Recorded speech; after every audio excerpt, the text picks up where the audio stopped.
dealing with the population with developmental deficits, especially autistic children.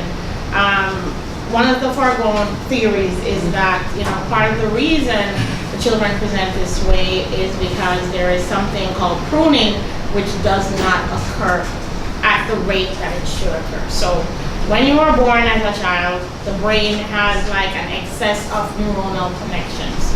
So as you age, and as you learn new activities, they start to specify. So instead of having 50 million connections, or 50 bazillion connections, then you have more neurons focused on fewer connections as you learn to move, look.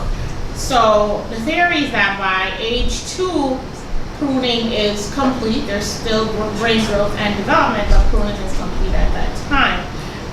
In the autistic child, that appears to not be occurring at the rate that it should. And so brain MRIs of these children shows that there's a larger brain volume than in the typical population. And funny enough, like about 3-4 weeks ago, some studies came out that showed that MRIs of the brains of children who were later diagnosed as autistic showed that as early as I think 9-10 months, the changes in the brain that should have been happening with regards to refining brain volume were not occurring. So it seems that although a significant amount of the symptoms are manifested closer to age 2, 18 months, after a year, if you look back on those initial MRIs, it seems that whatever the process was, it had already started.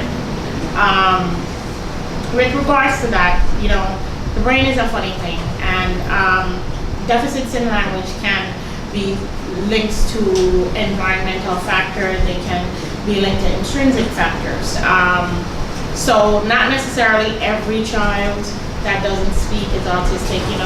When a baby is born, they get a hearing test. Well, in the US, they get a hearing test in the hospital. If your baby fails a hearing test in the hospital, that doesn't necessarily mean that your child is deaf. Sometimes it's because maybe it was a C-section and there's fluid in the ears, or sometimes they just have fluid in the ears. So again, they're usually retested a few days before discharge home with mom, and then at like their 1 month or 6-week visit with their pediatrician. In most cases, the hearing test is passed. The hearing improves at that point, and there are no specific concerns. But one of the core features of autism is a deficit in language and communication skills. If you meet 50 autistic children, you will find that no two are the same with regards to their presentation or capabilities. Like for example, my friend Zane, yes, his language is not great. It's actually improved significantly in the last 2 years. But however, you would not say he is was spontaneously verbal. Now he is sometimes a little too much. But again, he had language and he lost a lot of his words, changed the way he expressed himself. But the autistic child, there are kids who will not speak because they don't feel like talking.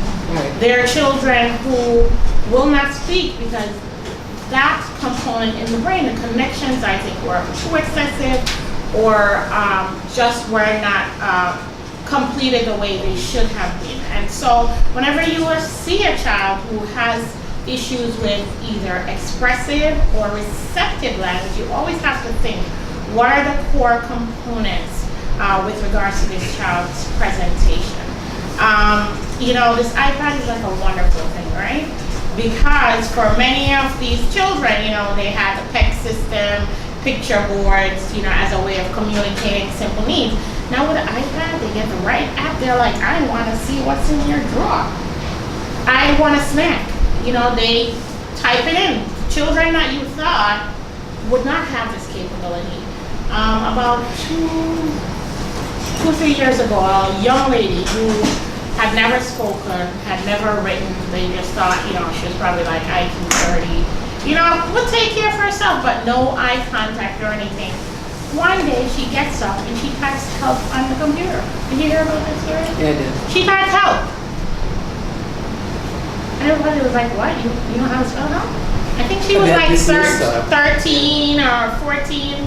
And she took off from there. She wrote about many things. She said that, I guess because of her excessive brain connections, the input she received was overwhelming to her. So looking at a face, she even explained that, like, looking at a face for eye contact, all she needs is a glance, because if she keeps looking at you, it's like the brain is taking 50 million pictures all at once. Instead of looking and seeing you, she's getting images, the same image over and over. She's overwhelmed. So that plays a role. And you know, if you think about it, if your child is being overwhelmed visually, and part of language, of course, language has a visual and oral and an oral component, you need to have good eye contact, and somehow that's how the deficits with regards to language and communication are reinforced, because they're not looking, they're not listening, because also the input from sound is overwhelming at times. Even these lights, I have children who cannot tolerate the lights on in my office because they hear that buzz and it's very painful to them. And so if those are the things that are impacting them, what's going to happen to language development?